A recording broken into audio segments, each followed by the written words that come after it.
Ụtụtụ ọma na ụmụ ọdịnala Igbo. Aka m bụ onye nke gị Ogbuefi EZE-ANA Ugochi tubelu na oraifite. Abụ m onye isi nchụaja na Ugochi tubelu na temple. Anyị na-agba afa miri emi rụkwazi ọrụ mmụọ dị iche iche. Abụkwazi m onye isi nchụaja na ọdịnala Restoration Prayer Ministry. Bụrụkwazi onye mgbasa ozi ọdịnala Igbo. My mission is to help people live better life. N'ụbọchị taata bụ afọ, a sị na afọ ya pụtara anyị ihe ọma ma pụtara anyị ihe ọjọọ. A sị m onye checha ihe ọ ya eme anyị ya mgbe onwe ya. A sị m onye si ihe anyị ji wee dịrị anyị onye a na ndụ, onye si ihe anyị ji wee nọrọ ya n'ogbu onye a na ndụ. A sị m na akakaka ya ma anyị na jijiji ya ma anyị. A sị m osisi pụrụ anyị na-atụ ufe na obere ya mapụrụ ya ọnụ. Afọ m onye pụrụ anyị lụta nwa ya nwụrụ anwụ n'ọzọ ya anwụ. A sị m na anyị ga-enyere obodo na anyị ga-arakwaziri obodo. Asị m na anyị ga-arụ ka ọkụkọ na anyị eri ka elefant na nwa eze bụ eze. Asị m na ọ n'iru n'iru ka anyị gara aga maka na oke enwe na-ama n'iru n'iru. Asị m onye si na ife anyị na-eme ama enwe isi were isi onye nwa tinye ka ihe anyị na-eme wee nwe isi. Ise. N'ụbọchị tata, isiokwu nji maka ịbịa n'ụbọchị tata bụ ihe gbasalụ kedu ihe ị kwesịrị ịma gbasalụ eze nwanyị maọbụ eze nwoke. Onye ebe eze nwanyị, onye ebe eze nwoke. Kedu ihe ọ ga-abụ sayensị, early sayensị ị ga-eji wee malụ ndị nwere ọkpụkpọ oku dịka eze nwanyị maọbụ eze nwoke. A gwara m gị na wọdụ eze nwanyị bụ ka anyị zuo ihe ịma wee mara ya atụ. Na saịdị Anambra na-eyuzukarị wọdụ eze nwanyị. Mana ndị saịdị Imo na-akpọ ha ndị na-arụ ọrụ owu mmiri. Ndị saịdị Nsụka na ndị ọzọkwa nwekwara afa ha na-akpọ ya. Mmadụ all over the Africa ndị ọbụla nwere ife ha na-akpọ ha. Ndị bụ na ọ dị ka anyị na-nwere ike ịkpọ river priestess ha nọ. Ma ọ river priest ha nọ. Ọrụ ha basically gbasalụ ihe gbasalụ mmiri.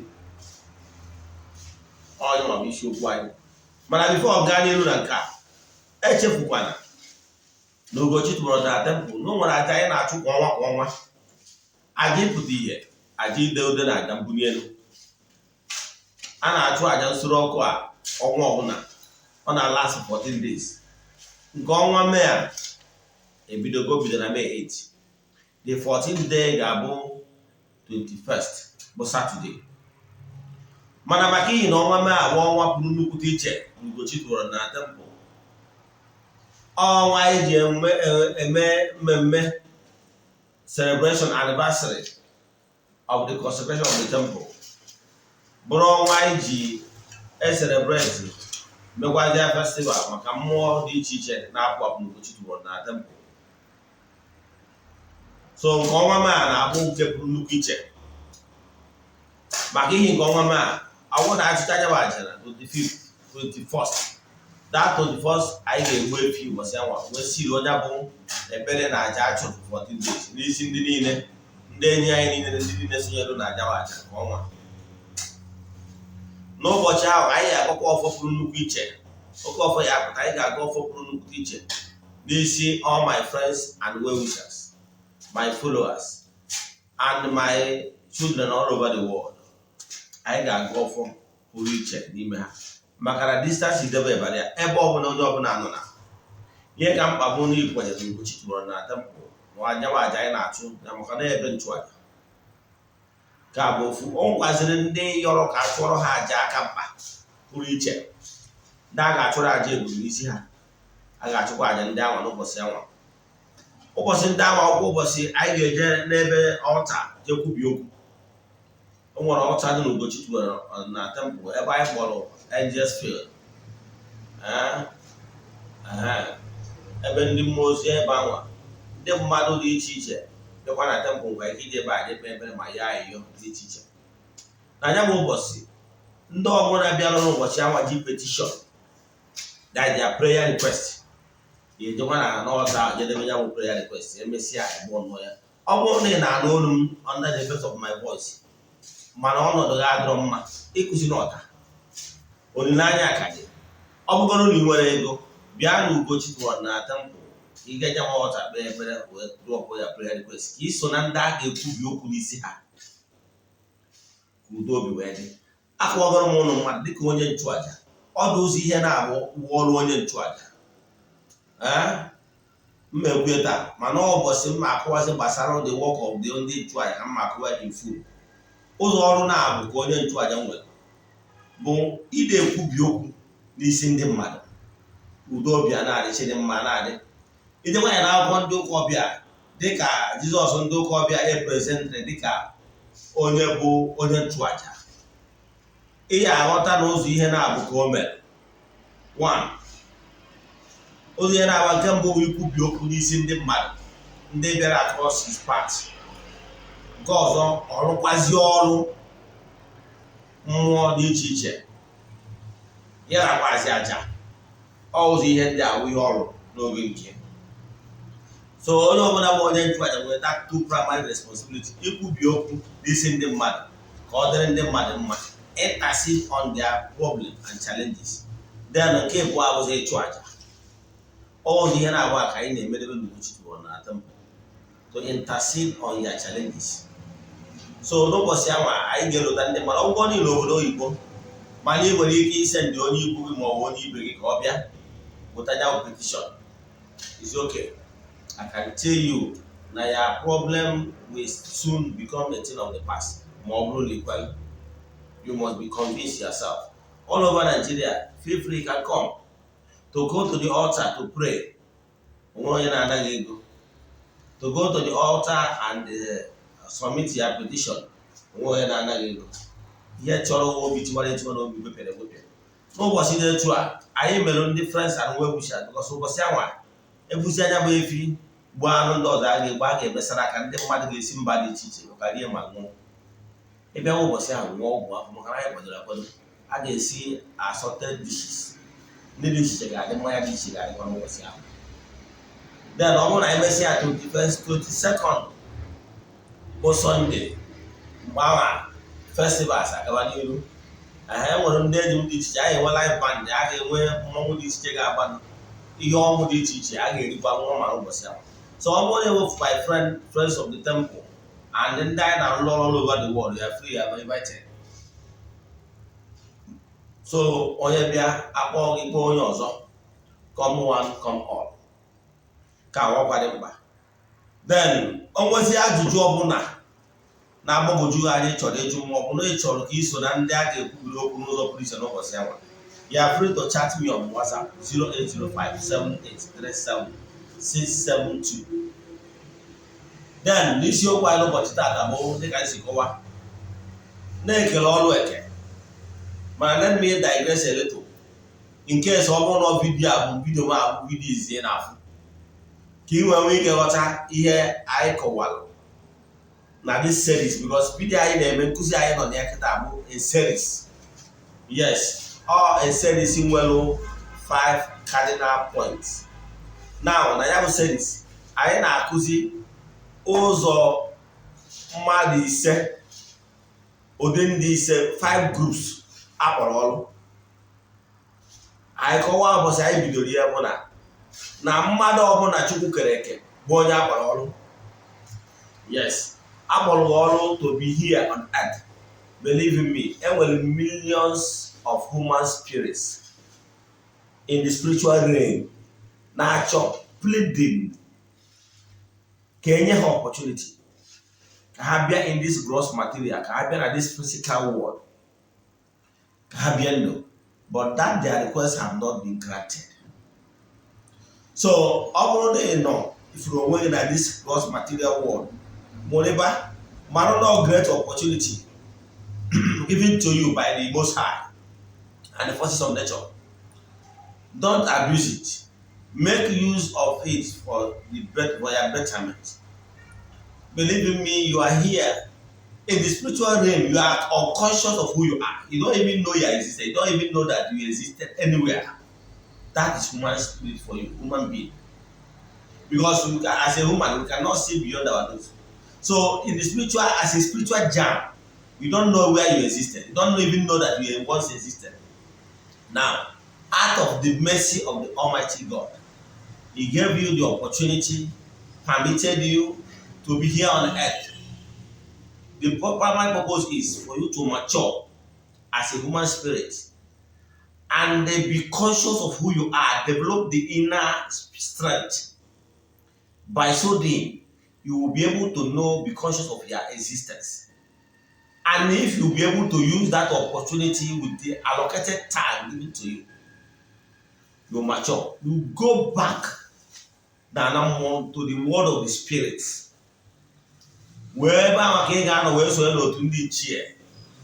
because once somebody become any spirit become an only chair, now more you cease to reconnect. Only I will get perfect spirit. Only but you call about the sense. You don't want to go the evolution. Never join you. Now you communicating them what you watch and the sense. Yes. Now, every matter know that with the highest perfection human spirit can attain, belonging to the chair. Now, giving you that opportunity to be here is a blessing because millions of souls are looking for it. Now, you are given mandate. There is a purpose why you are here. Primary purpose is one, is for you to recognize who you are, mature as a human spirit, and be able to be worthy to be in the ultimate chair. That is the primary purpose why you are created, your existence. That is one. Then, my name was written down in all preacher. Ndị to akpọrọ ha the called ones. Yes, o nwere ndị akpọrọ. N'akwụkwọ ndị ụka ọbịa, Jizọs ndị ụka ọbịa kwuru na o nwere ndị akpọrọ. Yes, when that born, when that born, when that born about. Oh yeah, but some people know that now or her, no early stage. When they marry now or book, no get here. When they marry now or book, okay, teach better. That is almost the last badge of their life. Maybe last decade of their existence here on earth. So I put on money linear at the same time. It was that story don't went up all. Yes. However, all went up all that refuse to answer out of their ignorance or whatever. Went up all answer. However, all were only check her own hand all nose up little. Kamara, oh, more than about Joseph Matea. Originally, he wasn't a member as one of the disciples or apostle of Jesus, according to that story.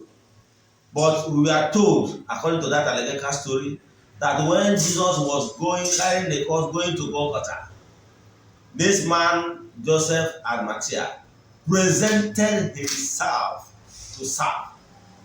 He went there and helped Jesus to carry the cross.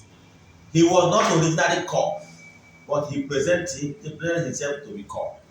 Yes, in existence, we still have some people that fall within this category.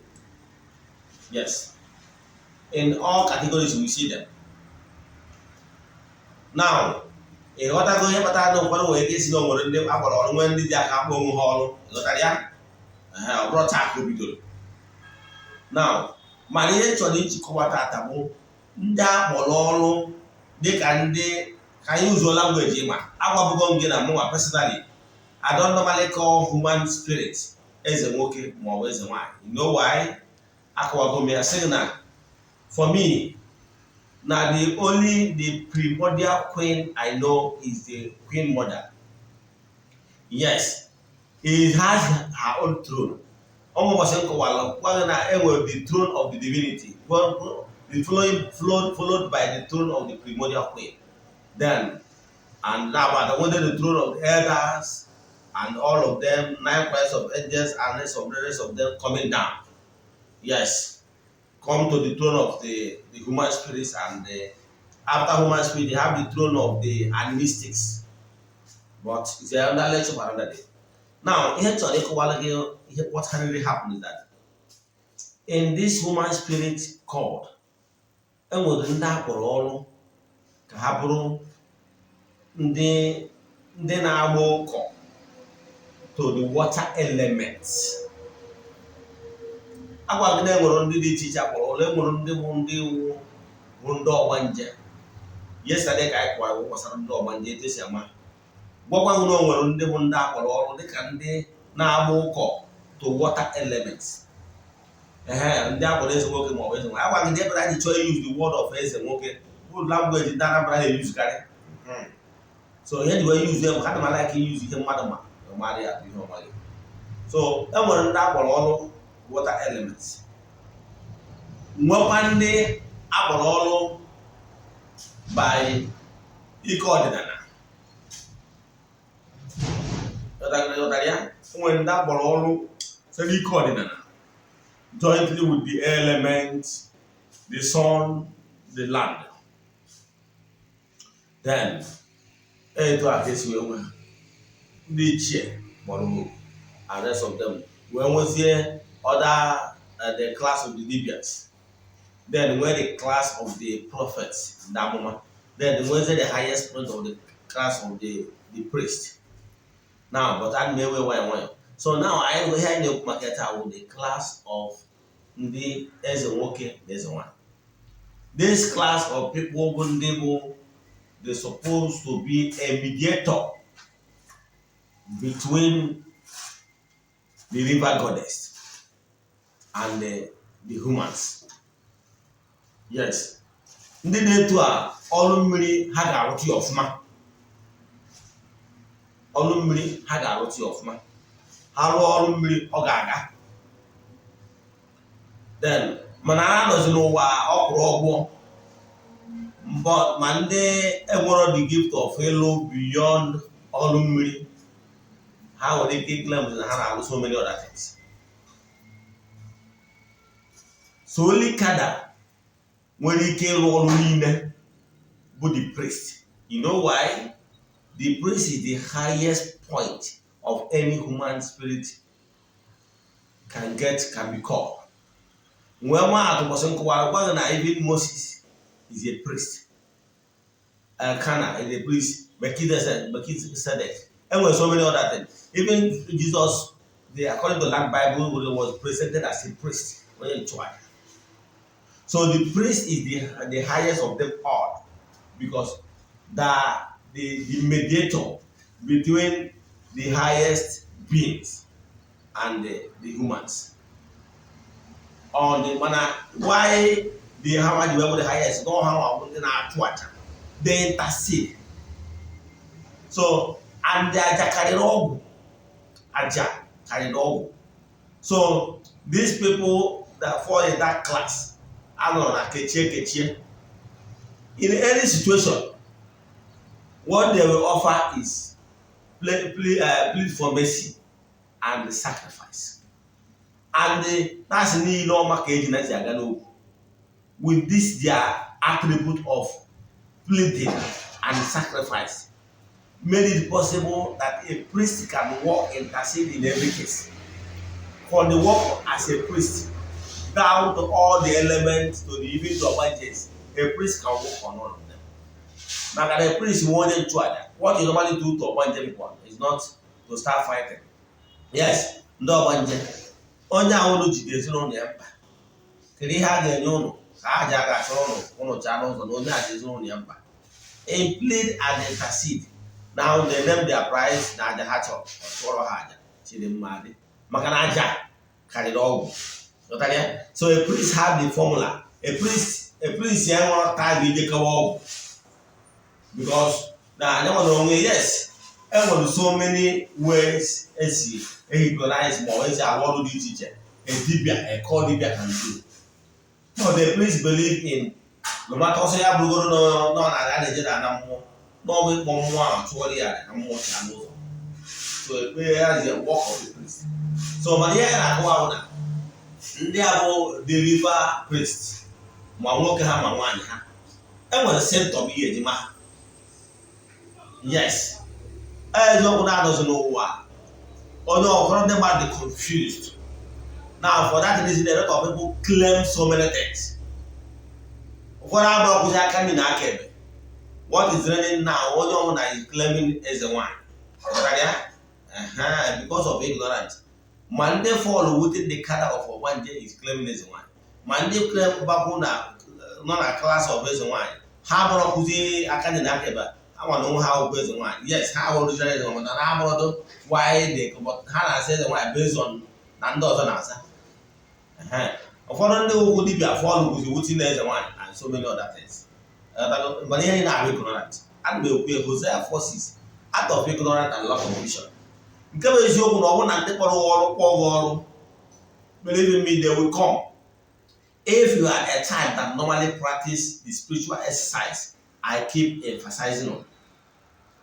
Believe in me, they define here. They are called JG. I get defined very specified in what they are called for. During my time when I started, every night I'll come to my altar. Then they told me that look, you are only two aja. I keep saying it. Jena, let's say since 2020, when the social media, you see, my word never changed. It's still only two aja. That is what they told me clearly that we are only two aja. As in that time till today, I don't believe in chance. I don't make chance. I don't believe in okay, I don't do that. Across me, they are one that him believe in I can natural. So he is the man who wears a wine or wears a walker bunker. One physical attributes you were careful, they are very beautiful. Physically, they are ladies very beautiful. All my come eke happen. And the Miriake happen. Why the high away with a monkey when they play our from Maria on the water. Yes, that's our one. Gab one. Game one. Mokaha, you look good and very cute. Everybody can job of the time. Let I go. The recall the would be pure. It was had it. Hannah, one man walking 1 man and 1. Always you could know where I'm going can easily say I'm 1 million. Yes, I agree. Because the person was ushered in on earth. On the day the water elements are so active. Yes. Oya Mrobosoye can say they are boiling. Mano Morondebo, they are nimble for the purpose of now they are Bosiama. Mano, the more connected to other elements. So, when I'm Mrobosoye, Mana, all the connected with water, yes. Mano, body more connected to the land because of color or other things, other elements, more. So, onye mmiri a bụ na mana ọ bụrụ na onye ahụ onye mmiri mana ndị ma akpọrọ bụ onye ọwụ na-amụrụ ụbọchị orie bụ Ezenwanyi bụ Ezenwoke. Can be here simple means that person has a link with water.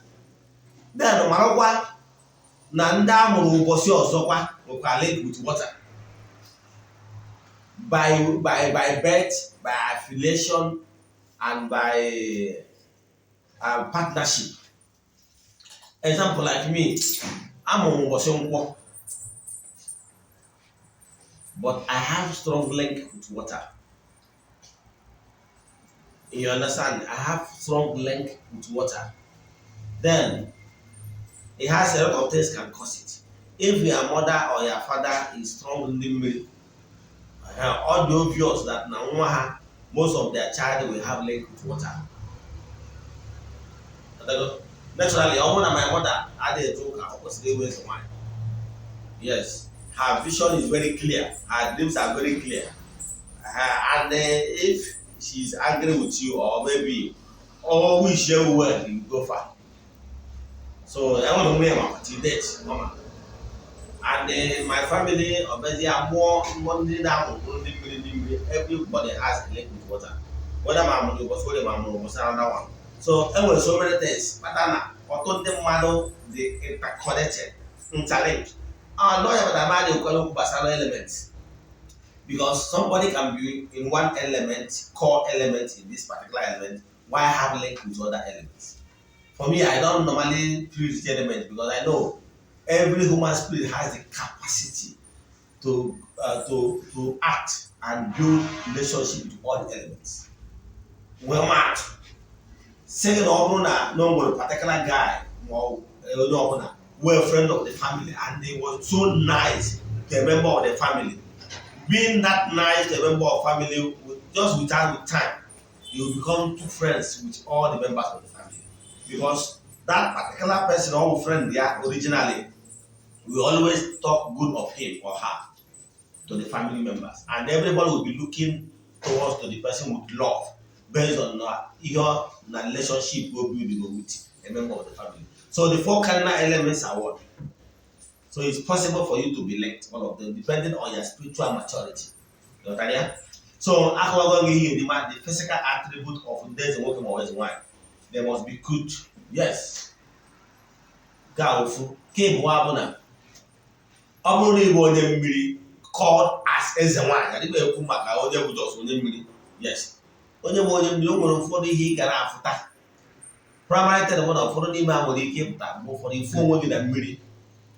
Ma ebe ịpụtara ofu onwe gị ịfụ ka asị na nwere other merits like clapping for you, celebrating you. Ma ofu onwe ebe a na-akra ọnụ gị. Ọnwụ ndị futara onwe ha nọdụrụ ma ifuta onwe gị na ịnọ na mmiri a na-agwa gị kere ihe kpatara na ị chọrọ ịbịa bụrụ oche gị. Kere ihe kpatara na ị nwere ọnọdụ dị elu. Ka ihe kpatara na ịbịa bụrụ oche gị. Ka ihe kpatara na ị bịara ka akụrụ ma ifu onwe ebe a na-akụrụ anụ ma ifu ebe a na-celebrate gị other merits surrounds you. Ị na-afụta onwe gị n'ụdị ọnọdụ dị etu a. A man named elevated woman. Like me, I normally call them Nukwa because it's higher among equal. So for the fact, and so that is why for the marina after moving a million. If you not name or other made sometimes they will be celebrating you, sometimes if you no one will do that, I think as if not hand under you. Like a leader. All them being able a leader and then or person a million or this guy now they were leader of a group. Go say na ọkwanye gbọdụta. Nke ọzọ bụ ihe dị wee ma ha bụ na they are not they are very calm. Ha na-emechara chara ka ndị ọgbanje dị iche. Ndị ọgbanje ụkwaji ahụ nkọ ya gwara gị na onye ọgbanje nwere ike ịchụ aja ọgbanje ọbụla ọga. Mana ndị ndị Ezenwanyi maọbụ Ezenwoke, they are more calm to compare ndị ọgbanje dị. Ọ bụrụ na esi this is only ọgbanje, this is here. Ezenwanyi. If you watch their character, they are different. So those Ezenwanyi of a 10 look more calm spiritually. They are not just troublesome. They are they have more spiritual strength. If you offend them and they are angry with you, then they have a case. So, but they will not like to express their powers. But once you come across them, you feel that genuineness in them. So, in anything concerning water work, they are too good and they will do it perfectly and there must be results. It's in them. I want that. But their life is more of calm than that of Ogbanje. The individual set of course. Ọkụ na-enecha vidio ị chọọ ịnweta nkụzi anyị na-akụzi kwa ụbọchị n'ọdịnala Igbo. Jee na my YouTube Ogbuefi EZE-ANA Ugochi tubelu. Ma ọ bụrụ na ịfụ na Facebook Ugochi tubelu oraifite. Ọ bụrụkwa na ị chọrọ ajụjụ ị chọrọ ịjụ na nkụzi akụzi ma ọ bụ ihe ọbụla gbagwojuru gị anya n'ọdịnala Igbo ma ọ na ịchọ ka ị alụ ọrụ mmụọ ọbụla, send them a message na WhatsApp 0805-7837-672. Ogbuefi EZE-ANA Ugochi tubelu. Nerecha vidio atụsara ndị ya.